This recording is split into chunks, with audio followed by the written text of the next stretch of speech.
So it's been quite a while since I've done a video. Getting really close to wrapping up this 53 F100 build. So I thought I would do a quick walk around. I don't think I've done one on this truck probably since I first bought it. So this is, again, a 53 F100. It started life as a flathead in the late 70s, early 80s. My friend's father put, looks like a 312 Y block in it. That's what was in it when I bought it. I bought it about 3 years ago with the plan to just kind of leave it how it was on the outside and make it a little more modern and more fun to drive. You can see I still need to do the bed floor. So what I've done with the truck, it's the stock frame, but I did put in the Heisman chassis X-brace. You can sort of see the back of it there. It's got the Outcast AutoWorks 4-link and Panhard setup. That is a 95 to 01 Explorer 8.8 with 373s and posi. They come with the 31 spline shafts and disc brakes. The gas tank is out of a 65 to 67 Mustang. It's the Tank Sync tank with the drop-in EFI pump. Running a return style setup for the Coyote. I think I'm going to do a one-piece bed floor and then just cut out the opening and put a door, access door, to get to the gas tank. I made my own mini tubs out of some trailer fenders. I just cut them up and welded them and added a flange to the bottom just to give it a little bit more room for the tires to fit. Viking double adjustable coilovers. All the sheet metal's stock, original on the outside. I'm not sure about the bed not matching the truck. The truck's been in the same family since the 60s, and as far as they could remember, it had this bed on it, so I didn't want to paint it. On the front, I've got, I don't know if this will show, but the Crown Vic front cross member, the Michael White 1-inch narrowed tubular arms. Also got adjustable coilovers on the front. I'm running a 2021 Mustang GT electric power steering rack with the AJP bracket set up to mount that to the Crown Vic cross member. Some 20-inch wheels off of they're aftermarket, but they came from a 2015 to 2017 Mustang. On the inside, I'm running a 03 to 06 King Ranch F250, F350 rear bench. I still haven't made brackets yet. I just have it sitting on some wood. These are pretty nice because they fold up real easy. The back also folds down. It's got armrest built into it. I still need to fab up some brackets up here so I can run a 3-point seat belt. I'm just going to leave the stock headliner stuff in there. This is a 30-inch column from Flaming River. It's a tilt column.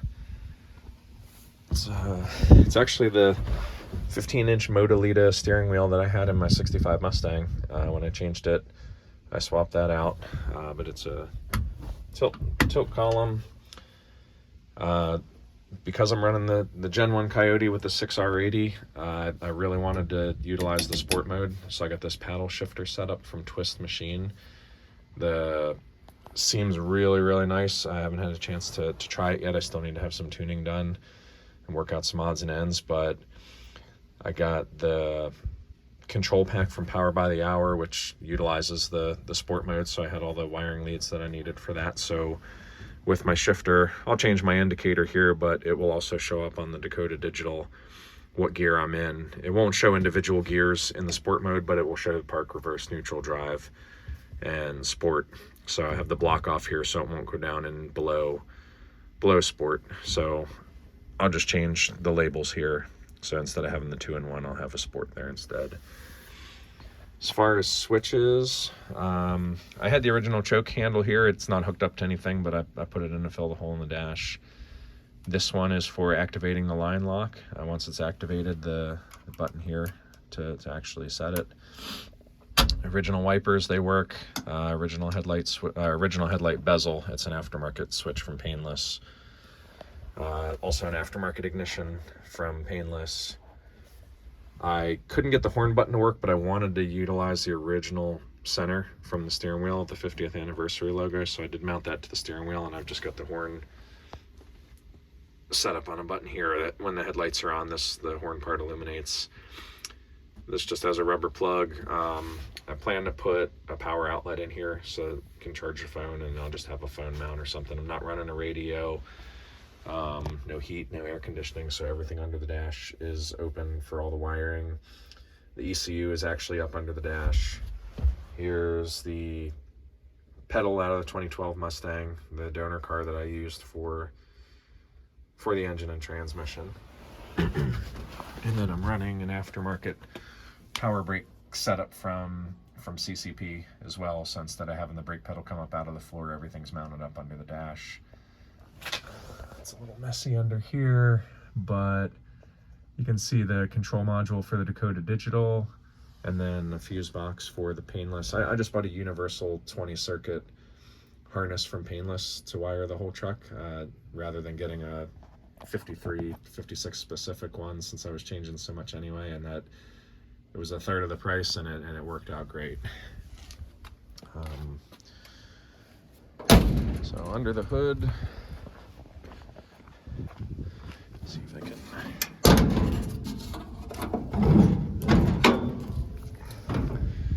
Again, Gen 1 Coyote. I wanted to leave everything just kind of stockish looking under the hood. I didn't want to do crazy painting. I wanted the rat rod look.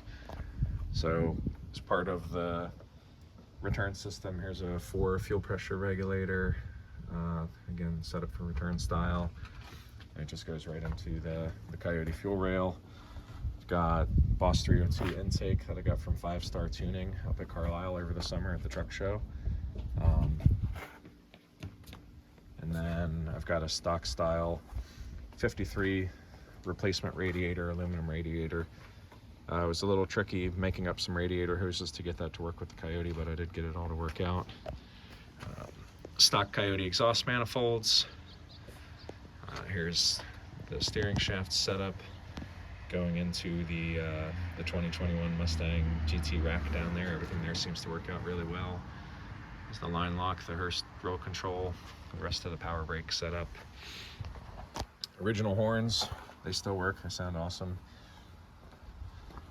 Intake from C&H, C&L. That was just a used one that I bought at Carlisle as well. Took the air conditioning compressor off the engine, just clean things up a little bit. Eventually I'm probably going to put like vintage air or something in for air conditioning and heat, but for now I'm just running the power by hour heater hose bypass setup on there. As far as cleaning up the wiring in the engine bay, because I wanted the ECU inside and not like on the fender in the area where the Mustangs have it, I extended the harness about 3 inches right here at the bend, and I ran it back underneath the cover there where the heater hose would normally run, and then everything's running through a grommet in the firewall, and then the ECU is just right on the other side of the firewall back here. I was able to get away with not cutting the firewall. I did have to open up the floor some to make a larger transmission hump, but as you can see, I moved the whole wheelbase forward probably about 2.5 inches. The F100s originally, the wheel was closer to the back of the well. A lot of people move them forward about 1 inch to center, and I moved it a little bit further because I was hoping to get away with not modifying the entire firewall. It's tight, but it worked out. It saved me a lot of work there, and I don't think it looks too bad having the wheelbase stretched a little bit. Back on the inside, there's the modifications that I made to the floor. They're a little hard to see with the heat shield, but originally the floor was pretty much flat. I just fabbed up a larger tunnel to make room for the big 6R80. High beam switch, it works. And then just below here, this switch is for calibrating the speedometer and going through the settings on the Dakota Digital Gauge cluster. Original mirror, big side view mirrors. I think they're kind of cool. I see a lot of people put sport mirrors on them, but I kind of like these. They're going to stay. Not 100% sure what we're doing with the bed floor yet. And all the chassis lights work. I didn't want to get into any body work on this thing. I just spray bombed a couple of bare spots and where there was some Bondo, and then the cab corner was rotted. So the gentleman that owned the truck for many years, he had some old license plates hanging up in his garage. So when I purchased the truck from his son, he gave me one of these, and I just made a patch on the corner for the cab corner. I thought that just kind of gave it a cool look without having to try to weld and patch anything up. I got a little more rust to fix in this corner right here. Not going to go too crazy on it, but I do want to seal it up. Using the original battery location. Let's see here. So, battery's right down here, and then underneath the seat here I have a kill switch, so it's easy to reach from inside the car, so I can cut off all power when I'm not using it. And I still need to make a mount for the diagnostic port for tuning and check engine lights and such. That's about it. What I have left to do is exhaust, bed floor, carpet, seat mounts. I still haven't mounted the sway bar yet. I do have to make a couple alterations to the sway bar end links since it's running the narrowed control arms now. The control arms are allowing me to set the truck a lot lower than I would have been without. I couldn't even set it here standing still this low with the stock arms because they were touching the fenders, but just that 1 inch per side. I can't really turn full lock to lock, but I can turn more than enough that I think the truck's going to be drivable just as is at static ride height. Eventually I want to put air ride on it, but for now I'm looking forward to driving it just the way it is. So that's how it'll be for next summer. Maybe next winter we'll look into air ride. Right now the exhaust system, a little hard to see. Just running a 3-inch off-road X pipe, and right now it just ends right at the bottom of the transmission, so it's really loud right now.